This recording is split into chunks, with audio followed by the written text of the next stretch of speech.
In the mid-5th century, the heart of Byzantium, the great palace in Constantinople, was a silent battlefield. Poison flowed behind the walls, daggers were hidden under pillows, and thrones were toppled amid whispers. Emperors feared to turn their backs even while seated on the throne, because the danger did not come from outside. The danger came from within. When Emperor Leo I ascended the throne, he knew this truth all too well. Many emperors before him had been killed either by poison or by the betrayal of their own guards. The palace guards had become their loyalty fragile. As Leo sat on the throne and looked around, he could not see a single face he could trust. It was in this moment of desperation that Leo called upon an outside force, the rugged sons of the mountains. 300 Isaurian warriors. They were given the name Excubitors, the wakeful ones. Night and day, they stood guard just outside the emperor's bedchamber. One step away, they waited in silence. The Excubitors were among the tallest and strongest warriors the known world had ever seen. With their great height and iron-like muscles, they entered the battlefield clad in heavy bronze armor that clung to their bodies. They carried long spears in their hands. These spears were so effective that,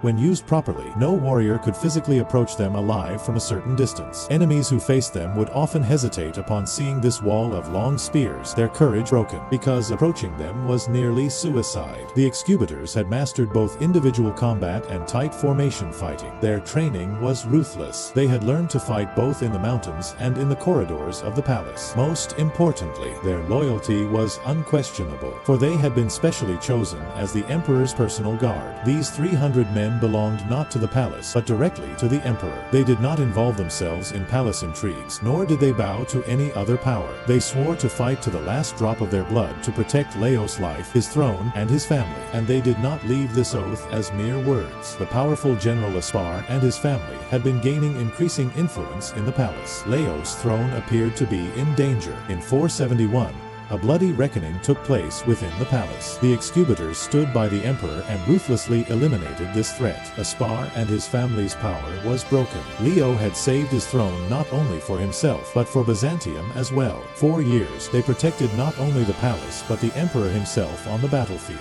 When they were reformed as tagmata in the 8th century, they participated in campaigns as heavy cavalry. They stood by the emperor in the most critical moments of battle. They broke through enemy lines to ensure the emperor's safety. In many campaigns, whenever the emperor's life was directly threatened, the Excubitors stepped in. Their presence both intimidated the enemy and gave the emperor the feeling that I have reliable men by my side. They were Byzantium's first true personal guard unit. And history forgot them until obscure echoes awakened them once more.